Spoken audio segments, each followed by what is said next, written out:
आज का हमारा टॉपिक है प्रमुख यौगिकों के रासायनिक सूत्र। काफी महत्वपूर्ण टॉपिक है। आजकल लगभग सभी प्रतियोगी परीक्षाओं में इस टॉपिक से प्रश्न पूछे जा रहे हैं, साथ ही साथ काफी आसान भी है। तो आइए शुरू करते हैं प्रमुख यौगिकों के रासायनिक सूत्र। मैंने यहाँ पे कुछ यौगिकों के नाम लिख रखा है, जैसे भारी जल, रसायनों का राजा, हास्य गैस। एक्चुअल में जितने भी यौगिक होते हैं उनके दो नाम दिए जाते हैं। एक तो उनका रासायनिक नाम होता है और एक होता है उनका कॉमन नेम, या जिसको हम लोग व्यापारिक नाम भी बोलते हैं। तो जब रासायनिक नाम से किसी यौगिक का सूत्र पूछता है तो काफी आसान हो जाता है, क्योंकि रासायनिक नाम में उस यौगिक में मौजूद जो मूलक या आयन होते हैं वो छिपे होते हैं, तो बड़ी आसानी से हम उसका सूत्र बना लेते हैं। कठिनाई तब होती है जब यौगिकों का व्यापारिक नाम या व्यवहारिक नाम देके और उनका रासायनिक सूत्र पूछता है। इसीलिए मैंने यहाँ पे यौगिकों के व्यवहारिक नाम या व्यापारिक नाम को लिखा है और इनसे हम लोग यौगिकों का रासायनिक सूत्र बनाएंगे। साथ ही साथ हम लोग सूत्र बनाने के बाद उनके रासायनिक नाम को भी जानेंगे।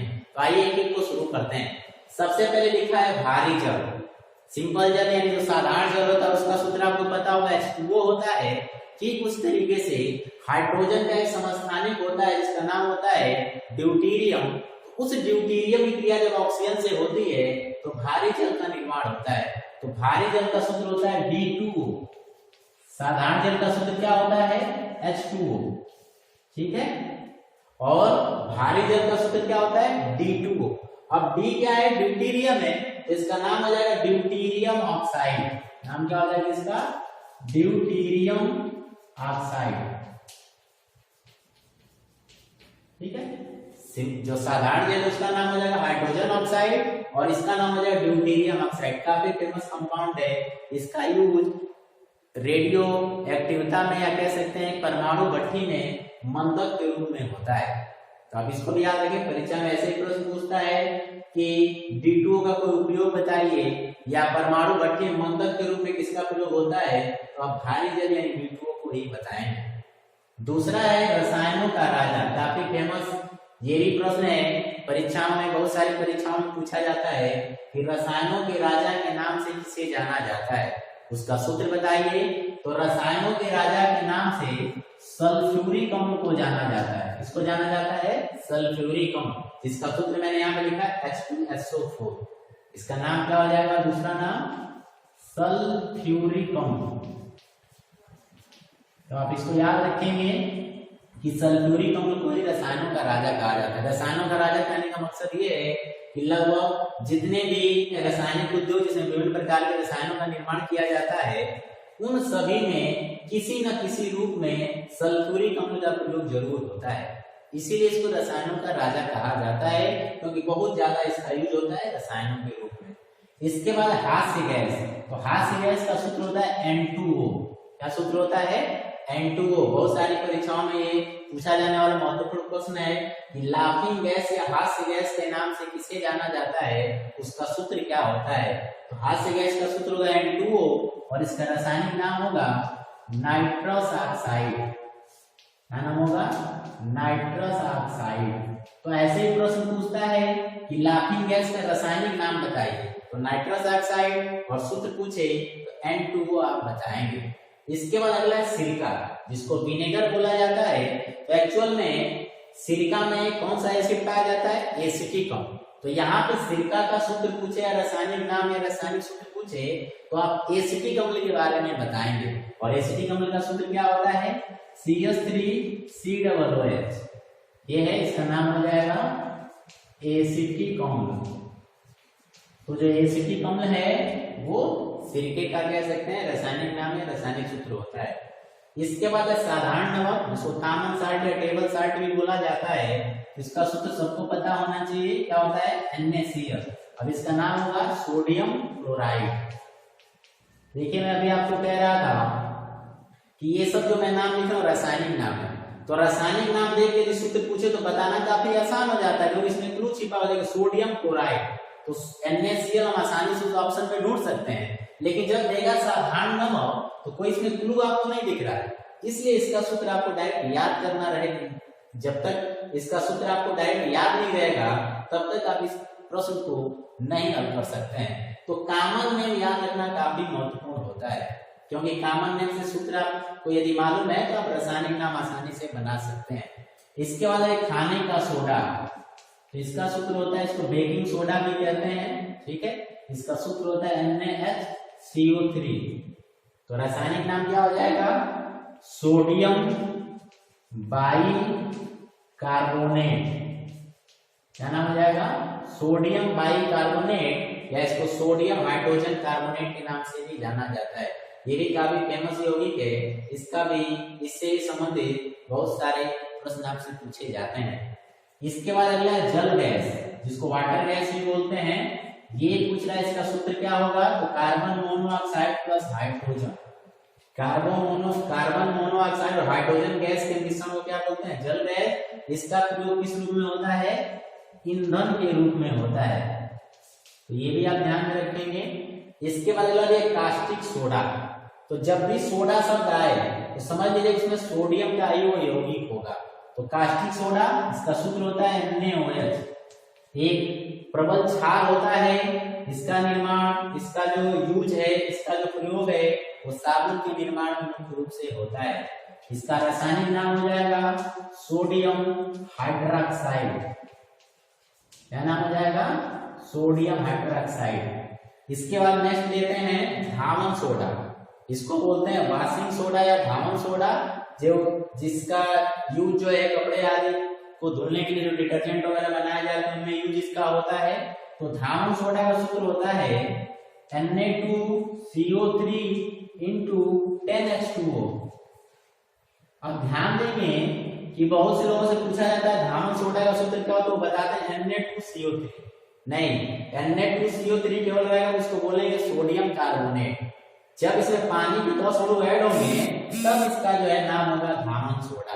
तो ये भी आप ध्यान रखें कि जब भी धावन सोडा का सूत्र पूछा जाए तो आप पूरा बताओगे Na2CO3 into 10H2। इसका रासायनिक नाम हो जाएगा सोडियम कार्बोनेट। सोडियम कार्बोनेट, और पानी के 10 अणु है तो पानी को यहाँ पे बोला जाएगा हाइड्रेट। 10 है तो बोलेंगे डेका हाइड्रेट। क्या बोलेंगे, डेका हाइड्रेट। तो ये चीज आप ध्यान में रखेंगे। इसके बाद अगला ब्लीचिंग पाउडर, सबसे ज्यादा परीक्षाओं में पूछा जाने वाला यदि सूत्र कोई है तो वो है ब्लीचिंग पाउडर का। तो काफी इंपॉर्टेंट, आप इसको लगा लेंगे, सबसे ज्यादा पूछा जाता है। इसका सूत्र जो होता है वो होता है CaOCl2। क्या सूत्र होता है, CaOCl2, या इसको ऐसे भी लिख सकते हैं आप CaOClCl। यहाँ पे Cl2 थे तो हमने क्या किया, Cl को अलग बहुत सी जगह पे ऐसे भी लिखा हुआ मिल सकता है। तो आप दोनों को ध्यान में रखेंगे। इसका रासायनिक नाम होगा कैल्शियम हाइपोक्लोराइड। क्या नाम हो जाएगा, कैल्शियम हाइपोक्लोराइड। तो ये चीज आप ध्यान में रखेंगे। इसके बाद अगला फिटकरी, इसका सूत्र थोड़ा सा बड़ा सूत्र होता है, डबल साल्ट है ये, इसमें 2 साल्ट मिलते हैं तो फिटकरी का निर्माण होता है। तो इसको भी परीक्षा में पूछे जाने की संभावना होती है। सूत्र इसका क्या है, K2SO4 into Al2SO4 का थ्राइस into 24H2O। इसका सूत्र है पोटेशियम सल्फेट, एल्युमिनियम सल्फेट। 2 लवण मिलते हैं तो जाके फिटकरी का निर्माण होता है, इसलिए इसको डबल साल्ट या द्विग साल्ट बोला जाता है, द्विग लवण बोलते हैं। और इसमें पानी के 24 अणु होते हैं। ठीक जिस प्रकार से धावन सोडा में पानी के 10 अणु होते हैं, उस तरह इसमें भी पानी के 24 अणु होते हैं। यही कारण होता है कि फिटकरी क्रिस्टलीय कंपाउंड की श्रेणी में भी आता है। अब इसको भी ध्यान रखेंगे, सूत्र को याद कर लेंगे। रासायनिक नाम इसका होगा पोटेशियम एल्युमिनियम सल्फेट। क्या नाम होगा, पोटेशियम एल्युमिनियम सल्फेट। तो ये भी आप इसको नोट कर सकते हैं, पोटेशियम एल्युमिनियम सल्फेट, ये इसका रासायनिक नाम हो जाएगा। इसके बाद अगला प्रोड्यूसर गैस, जैसे यहाँ पे वाटर गैस है, जल गैस है, वैसे यहाँ पे प्रोड्यूसर गैस। इसका सूत्र होता है CO, कार्बन मोनोऑक्साइड के साथ क्या मिला देते हैं, नाइट्रोजन। यहाँ पे कार्बन मोनोऑक्साइड के साथ क्या मिलाते हैं, हाइड्रोजन। ये भी ईंधन के रूप में प्रयोग होता है, ये भी ईंधन के रूप में प्रयोग होता है। और ये दोनों काफी महत्वपूर्ण प्रश्न से बनते हैं, दोनों काफी महत्वपूर्ण इंपॉर्टेंट है। लास्ट में लिखा है यहाँ पे लाल दवा, तो लाल दवा का सूत्र होता है KMnO4। क्या सूत्र होता है? KMnO4। इसको हम लोग पोटेशियम परमैंगनेट बोलते हैं। क्या बोलते हैं? Potassium permanganate. तो आई होप आपको ये जितने भी यहाँ पे यौगिकों के कॉमन नेम लिखे गए हैं, इनके सूत्र अच्छे से समझ में आ गए होंगे। इनके कुछ महत्वपूर्ण से संबंधित बातें थी वो भी मैंने बताया है, आप इनको नोट कर लीजिए। फिर हम लोग कुछ अन्य महत्वपूर्ण यौगिकों के रासायनिक सूत्रों को देखते हैं। नोट कर लीजिए, आपने नोट कर लिया होगा। आइए कुछ अन्य प्रमुख यौगिकों के रासायनिक सूत्रों को देखते हैं। सबसे पहले यहाँ पे लिखा गया सिंदूर, काफी इंपॉर्टेंट है, इसे भी कई बार प्रश्न पूछा जा चुका है। तो सिंदूर का जो रासायनिक सूत्र होता है HGS होता है ना, सूत्र होता है इसका HGS। इसको मर्क्यूरिक सल्फाइड भी कह सकते हैं, ठीक है। तो ये होगा सिंदूर का सूत्र HGS। इसके बाद अगला लिया शुष्क बर्फ। तो शुष्क बर्फ के नाम से काफी इंपॉर्टेंट, इससे प्रश्न पूछता है इस शुष्क बर्फ के नाम से किसे जाना जाता है? तो कार्बन डाइऑक्साइड को, किसको? CO2 को।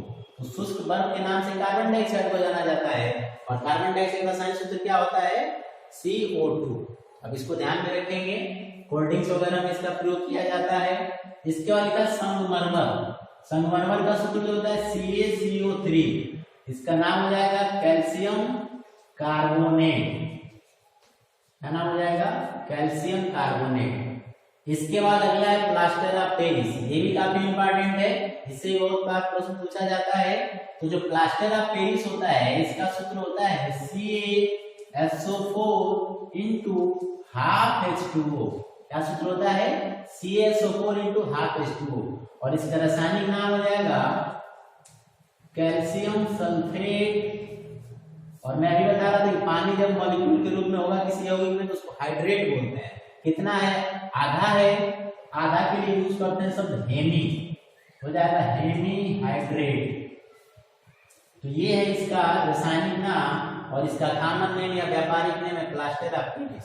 जब हाथ पैर की हड्डी वगैरह टूट जाती है तो उसको सेट करने के लिए ऊपर प्लास्टर चढ़ाया जाता है, वो प्लास्टर ऑफ पेरिस ही होता है।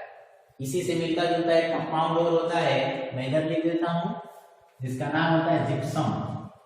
क्या नाम होता है? जिप्सम। जब प्लास्टर ऑफ पेरिस में थोड़ी पानी की मात्रा और बढ़ा देते हैं तो जाके वो प्लास्टर ऑफ पेरिस जिप्सम में बदल जाता है और वो जम जाता है, ठीक है, सूख जाता है, जैसे सीमेंट सूखता है। तो जिप्सम का सूत्र होता है CaSO4 into 2H2। ठीक है, CaSO4 into 2H2। ये जिप्सम है, प्लास्टर ऑफ पेरिस की तरह कंपाउंड है, उसको याद रखेंगे। उसका रासायनिक नाम हो जाएगा कैल्शियम सल्फेट, और दो वहां पे पानी के मॉलिक्यूल तो हो जाएगा डाइहाइड्रेट, और हेमी हाइड्रेट रहेगा तो प्लास्टर ऑफ पेरिस का सूत्र होगा। इसके बाद अगला नीला पोथा। तो इसका सूत्र होता है CuSO4 into 5H2। क्या सूत्र होता है? CuSO4 into 5H2। और इसका रासायनिक नाम हो जाएगा, जैसे इसका कैल्शियम सल्फेट वैसे इसका नाम होगा कॉपर सल्फेट, और पेंटाहाइड्रेट इसका नाम हो जाएगा। इसके बाद अगला है चूना। तो चूना का जब भी सूत्र पूछे आपसे तो आप बताओगे CaO, या यदि जिंदा चूना का सूत्र पूछे तो भी आप CaO ही बताओगे। इसका रासायनिक नाम हो जाएगा कैल्शियम, ऑक्सीजन लगा तो नाम हो जाएगा ऑक्साइड, तो नाम हो जाएगा कैल्शियम ऑक्साइड। तो चूना का यदि आपसे रासायनिक नाम पूछे तो कैल्शियम ऑक्साइड आप बताएंगे। इसके बाद अगला बुझा चूना। जब इसी चूने को पानी में डालते हैं, पानी से जब ये क्रिया करता है तो ये धात्विक ऑक्साइड है, जल से क्रिया करेगा तो क्षार बनाएगा, और उसको कहते हैं बुझा हुआ चूना। सूत्र होता है CaOH का ट्वाइस। क्या सूत्र होगा? CaOH ट्वाइस, और इसका रासायनिक नाम हो जाएगा कैल्शियम हाइड्रोक्साइड। क्या नाम हो जाएगा? Calcium hydroxide. इसी तरीके से अगला है बालू। इसको क्वार्टज भी कहा जाता है, तो चाहे बालू का सूत्र पूछे चाहे क्वार्टज का सूत्र पूछे, आप लिखेंगे SiO2। क्या लिखेंगे? SiO2। इसका रासायनिक नाम हो जाएगा silicon dioxide. Silicon dioxide इसका नाम हो जाएगा। इसके बाद है चीनी।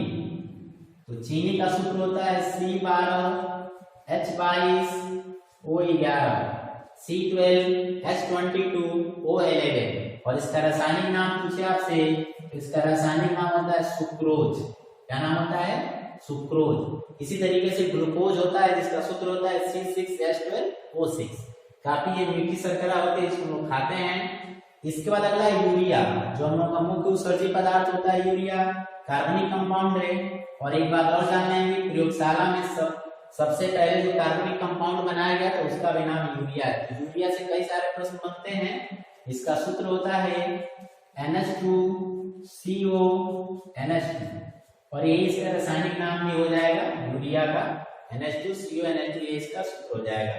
कहीं कहीं देखेंगे तो आप ऐसे लिखा हुआ मिल सकता है, चूंकि NH2 दो बार है तो NH2 का हो जाएगा ट्वाइस और हो जाएगा CO। तो चाहे ऐसे सूत्र लिखा हो चाहे ऐसे, दोनों सही है। इसके बाद अगला लिखा है TNT, काफी महत्वपूर्ण एक विस्फोटक होता है। क्या होता है? विस्फोटक। मैं इसलिए एक वीडियो आपको आगे बनाऊंगा जिसमें विस्फोटकों के बारे में और विस्तार से बताएंगे। फिलहाल TNT का सूत्र क्या हो जाएगा? C6H2CS3 और NO2 का हो जाएगा थ्राइस। तो ये TNT का अणु सूत्र हो जाएगा। इसके बाद अगला है सोरेकाम। किसका अणु? सोरेकाम। तो जो पोटेशियम नाइट्रेट होता है KNO3, इसको बोलते हैं तो सोरा, और इस सोरे से जो अम्ल बनता है उसको बोलते हैं सोरेकाम। तो पोटेशियम नाइट्रेट से जो अम्ल बनता है उसका जो सूत्र होता है वो होता है HNO3, और इसका रासायनिक नाम हो जाएगा नाइट्रिक अम्ल। तो नाइट्रिक अम्ल को ही सोरेक अम्ल भी कहा जाता है। इसको क्या रासायनिक नाम हो जाएगा? नाइट्रिक अम्ल। अब इसको भी ध्यान देंगे, ये भी पूछा जाता है। इसका अगला नमक का अम्ल। तो नमक में कौन सा पदार्थ होता है? क्लोरीन। ठीक है, हाइड्रोजन होता है। तो हाइड्रोजन का जो अम्ल होता है जिसको नमक से बनाया जाता है, जिसका सूत्र होता है HCl। क्या सूत्र होता है? HCl। देखिए, नमक का सूत्र होता है NaCl, उसमें Cl है, तो नमक से जो अम्ल बनता है वो HCl, हाइड्रोक्लोरिक अम्ल। नाम इसका क्या हो जाएगा? हाइड्रोक्लोरिक अम्ल। हाइड्रोक्लोरिक अम्ल।